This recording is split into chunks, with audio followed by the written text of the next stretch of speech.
My boss turned me into a girl to get a promotion. I had always done everything right. I got good grades, followed the rules, and worked harder than anyone else in my department. Yet, here I was, 26 years old, stuck in a dead-end corporate job, watching less qualified colleagues climb the ladder while I remained invisible. Every morning was the same. I'd wake up in my tiny apartment, put on the same dull button-up and slacks, and drag myself to work, where I'd drown in spreadsheets and meetings that led nowhere. I wasn't bad at my job, far from it. But no matter how much effort I put in, I never stood out. It wasn't just work. My entire life felt like it was on autopilot. I had no social life to speak of, no real hobbies beyond the occasional video game or half-hearted gym session. I wasn't ugly, but I wasn't remarkable either, just another forgettable guy in an office full of ambitious personalities. And that was the real problem. No one noticed me. No one saw me. I had hoped that would change when I started at Lexington Consulting. It was one of the most prestigious firms in the industry, a place where careers were made overnight, if you played the game right. But after 3 years of long hours and overlooked contributions, I realized something painful. Hard work wasn't enough. Success here wasn't about talent or effort. It was about presence, charisma, the ability to walk into a room and command attention. And I didn't have it. I had watched people like Ryan Monroe, charming, confident, effortlessly likable, glide through the ranks, landing promotions with half the effort I put in.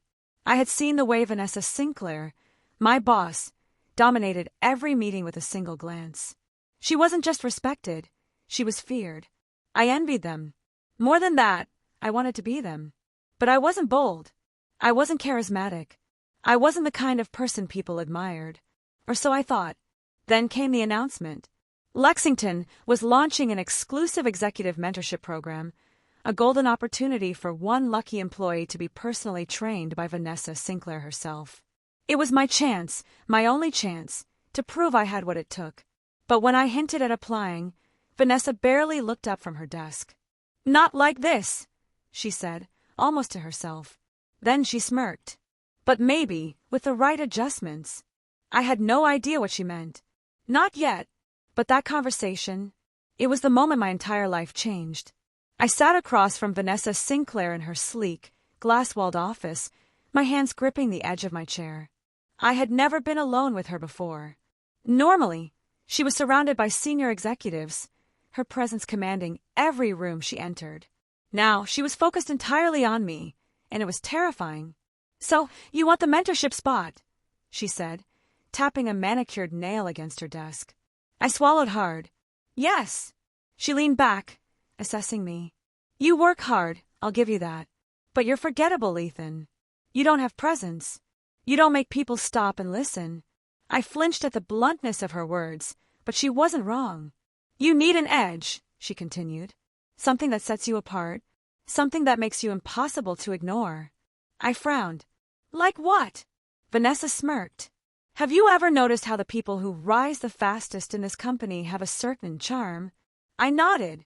Ryan Monroe, Vanessa herself, they weren't just good at their jobs. They were magnetic. She leaned forward. "I can teach you that. But you need to be willing to step out of your comfort zone." "How far out?" I asked cautiously. Vanessa's eyes gleamed with something I couldn't quite place. "I have an idea. A challenge." She paused for effect. "I want you to become someone completely different. Reinvent yourself." I frowned. "Reinvent myself how?" She tilted her head. "What if, for the next month, you weren't Ethan anymore? What if you were someone bolder? More captivating?" She let the silence stretch before delivering the final blow. "What if you became a woman?" I blinked, certain I had misheard. "Excuse me." Vanessa smiled. "You want to learn confidence? To stand out? Then you need to see the world from a new perspective. Spend a month working as a woman. If you can command attention then, you'll be unstoppable when you return." I stared at her, my mind racing. She couldn't be serious. Could she? And yet, deep down, something stirred. A strange mix of fear and curiosity. This was insane. And yet I couldn't say no. I spent the rest of the day trying to convince myself that Vanessa was joking. She had to be joking. But as I replayed our conversation over and over in my head, I realized she had been completely serious. She wanted me to transform into a woman. I lay awake that night, staring at the ceiling of my tiny apartment, my mind spinning with questions. Was this some kind of elaborate test? A power play? Or was she genuinely offering me a way to break out of my shell? And the scariest part, a small, hidden part of me was intrigued. I had spent years feeling invisible, watching people like Ryan and Vanessa dominate every room. What if she was right? What if this was the only way to learn what they had? The next morning, I stepped into Vanessa's office, feeling like I was about to walk off a cliff. "I'll do it," I said, my voice barely above a whisper. Her lips curled into a knowing smile. "Good. Let's get started." The first step was a complete image overhaul. Vanessa had arranged for me to meet with her personal stylist, a woman named Lila who took one look at me and sighed. "Oh, honey," she said, shaking her head. "We've got a lot of work to do." I stood stiffly as she assessed me, muttering to herself about proportions, skin tone, and posture. "We're going to start with the basics," she said, pulling me into a salon chair. "Eyebrows, skincare, and hair. We need to soften you up." The next few hours were a blur of tweezing, exfoliating, and, most humiliatingly, waxing. The sting of having my body hair ripped away was nothing compared to the shock of seeing myself in the mirror afterward. My face looked different, smoother, more refined, and I couldn't deny it. I looked good. A few days later, I stood in front of a full-length mirror, staring at my reflection in stunned silence. Lila had worked her magic, transforming me piece by piece. The biggest change had come with the wig, a sleek, shoulder-length brunette style that framed my face perfectly. With expertly applied makeup, a fitted blouse, and a knee-length pencil skirt, I looked like a woman, like someone entirely new. I swallowed hard. "I don't think I can do this." Vanessa smirked from her spot on the couch, sipping a glass of wine. "You already are doing it." I turned to her, my pulse racing. "I feel ridiculous." "You feel different," she corrected. "That's the point. You wanted to know what it takes to command attention. This is your chance to step into a world where you have to." I turned back to the mirror. Ethan was gone. In his place was a woman I barely recognized. I took a deep breath and straightened my posture, shifting my weight onto one hip like Lila had taught me. The reflection in the mirror adjusted effortlessly, looking poised, elegant, confident. Maybe, just maybe, I could do this. Maybe I could be her. Vanessa set down her glass. "Tomorrow, you come to work as her. The real test begins now." My stomach twisted in knots. This was no longer just an experiment. This was real. The next morning, I stood outside the office building, my heart hammering against my ribs. The glass doors reflected my image back at me. Shoulder-length brown hair, carefully applied makeup, a fitted navy dress that hugged my body in ways I wasn't used to. My legs, shaved smooth, felt oddly exposed beneath sheer stockings. The black heels on my feet felt impossibly high. I wasn't Ethan anymore. I was Emma. Taking a deep breath, I pushed through the doors. The moment I stepped into the office, the usual buzz of conversation faltered. Heads turned, eyes widened. My stomach clenched as I walked toward my desk, acutely aware of every glance, every whisper. "Who's the new girl?" someone murmured. "She looks familiar," another voice said. I kept my head high, just as Vanessa had instructed. "Act like you belong," she had told me. Confidence isn't about feeling it, it's about owning it. I forced myself to smile, even as my palms grew damp. Then Ryan Monroe's voice cut through the murmurs. "Holy shit!" He let out a low chuckle. "Ethan, is that you?" A fresh wave of heat flooded my face. I turned to see him leaning against his desk, arms crossed, an amused smirk tugging at his lips. Every muscle in my body screamed at me to run. Instead, I flipped my hair over my shoulder. "It's Emma now." Ryan let out a short laugh. "Oh, come on. This is a joke, right? Some kind of weird office bet." I swallowed hard. "No, it's not." His smirk wavered for just a second before returning in full force. "Well, damn. Gotta say, you do clean up nice." I turned on my heel and walked away before my nerves could betray me. It was a small victory, but a victory nonetheless. The challenges didn't stop there. By noon, I had already encountered my first wardrobe malfunction. One of my heels caught in the carpet, sending me stumbling forward with an embarrassing yelp. I barely caught myself on the edge of a desk, cheeks burning as the nearby intern stifled giggles. I made a mental note, walk slower, smaller steps. Then there was the constant fear of being read. Every time someone lingered on my face too long, I panicked, convinced they saw him underneath. But the hardest part, the bathroom. I stood frozen outside the women's restroom, pulse racing. Could I really go in? What if someone noticed? What if they kicked me out? I nearly turned around, but then Vanessa's voice echoed in my head. Confidence isn't about feeling it. It's about owning it. I pushed open the door and walked inside. Nobody screamed. Nobody pointed. And for the first time that day, I breathed a little easier. As the week went on, the challenges continued. The way men talked over me in meetings, their eyes flickering to my body instead of my face. The way women seemed to judge me with a single glance, as if assessing my worth in seconds. And yet, there were victories too. The first time I caught my reflection in the mirror and didn't immediately see Ethan. The moment a client complimented my polished presence in a presentation. The way Vanessa smirked knowingly whenever she passed by, watching me grow into the role she had thrust me into. Each day I fought my fears. Each day, I stepped further away from Ethan and closer to Emma.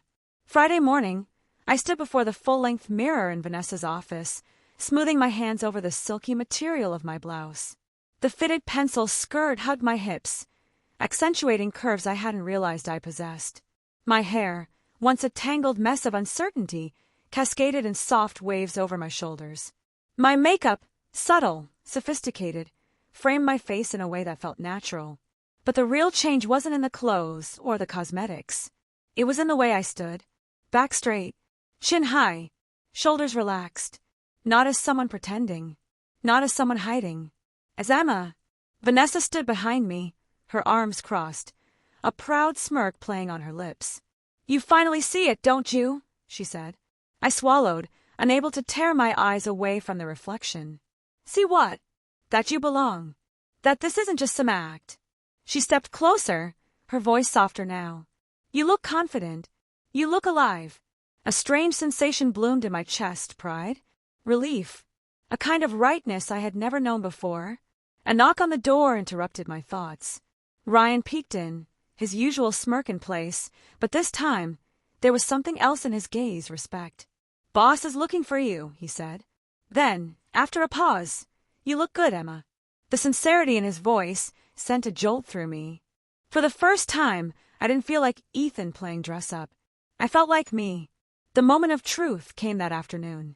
The entire department gathered in the conference room as Vanessa prepared to announce the promotion. My heart pounded, but not from fear. This time, it was anticipation. Vanessa's eyes swept over the crowd before landing on me. After much consideration, we've decided to promote someone who has shown remarkable growth, leadership, and resilience. A pause. And that person is Emma Sinclair. Applause erupted. I inhaled sharply, barely hearing the congratulations, the murmurs of agreement. Not Ethan. Emma. As I stepped forward to shake Vanessa's hand, something inside me clicked into place. This wasn't just about a job. This was about stepping into the person I had always been too afraid to see. And I wasn't afraid anymore. I stood outside the glass doors of the corporate gala, my fingers trembling against the cool metal of my clutch. The invitation in my other hand bore my name, Emma Sinclair. Not Ethan. Not a disguise. This was the final test. Inside, executives, clients, and colleagues gathered in elegant attire, sipping champagne and exchanging polite laughter. I had spent weeks proving myself in the office, but tonight was different. This was the first time I would present myself, without hesitation, as Emma in a setting where reputations were made and broken. Would they accept me? Would they see me as I saw myself now? A deep breath. The doors swung open. I stepped inside. The warm glow of chandeliers bathed the ballroom in gold. Heads turned as I walked in, curious glances, assessing eyes. My heart hammered, but I refused to shrink under their scrutiny. Vanessa, standing near the bar, spotted me first. A slow smile spread across her face as she lifted her glass. A subtle nod of approval. Ryan approached next, dressed in a sharp suit. He hesitated for only a fraction of a second before grinning. Emma, you look. His eyes flickered with something unreadable.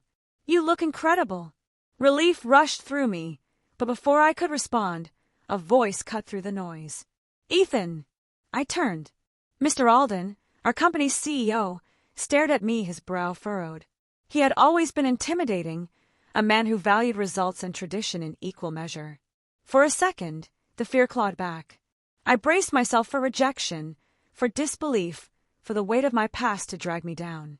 But then, no, I straightened my shoulders, meeting his gaze without flinching. It's Emma! Silence. Then, after what felt like an eternity, a slow nod. Emma! He repeated as if testing the name. His expression remained unreadable before he finally extended his hand. I took it. Firm. Steady. Accepted. A knot in my chest loosened. Around me, conversations resumed, the weight of expectation lifting. I wasn't just tolerated, I belonged. Vanessa clinked her glass against mine when I returned to her side. Told you, she murmured with a smirk. I exhaled, the tension melting into something lighter, freer. I had spent so long afraid, of failure, of judgment, of who I was supposed to be. But standing here in my own skin, in my own name, I finally understood. I wasn't Ethan pretending to be Emma. I was Emma, and I always had been. Monday morning, I walked into the office, not as Ethan hiding behind a mask, but as Emma, fully and unapologetically myself. The click of my heels against the polished floor no longer felt foreign. The weight of my earrings, the softness of my blouse, the confidence in my stride, these weren't remnants of a role I had played. They were me. Ryan was the first to greet me, handing over a fresh coffee with a smirk. Morning, boss. He hesitated just a moment before adding, Emma. The warmth in my chest was immediate. Morning, Ryan. It wasn't just him. My team adjusted faster than I could have imagined. There were a few double takes, a few whisper conversations, but as the day unfolded, something became clear. My work spoke louder than any transition ever could. At lunch, Vanessa leaned against my office door, arms crossed. So how does it feel? I smiled, tucking a loose strand of hair behind my ear. Like I've finally exhaled. She chuckled. Good, because I expect you to own this role, and that means no more self-doubt. A pause. Also, don't think I didn't notice the way Ryan was looking at you at the gala. I rolled my eyes. It's not like that. Uh-huh. She winked before walking away, leaving me laughing. As the weeks passed, I settled into my new reality, not as something temporary, not as a phase, but as who I was always meant to be. My reflection no longer startled me. Conversations weren't laced with hesitation. Confidence became natural, not forced. One evening, as I left the office, I caught my reflection in the glass doors. Emma Sinclair, a woman who had faced fear, embraced change, and come out stronger. For the first time in my life, I didn't just feel like I had found myself. I felt whole. True success isn't measured by promotions or titles. It's found in the courage to be yourself. For so long, I believed that success meant fitting into a mold, hiding the parts of myself that didn't align with expectations. But real strength comes from embracing who you are, even when the world tries to tell you otherwise. Fear held me back, but self-acceptance set me free. The moment I stopped pretending, I didn't just gain confidence. I gained clarity, purpose, and a sense of belonging I never thought possible. Change is scary, and the path to self-discovery isn't always easy. But when you finally step into the person you were always meant to be, you realize something powerful. You were never lost. You were simply waiting to be found.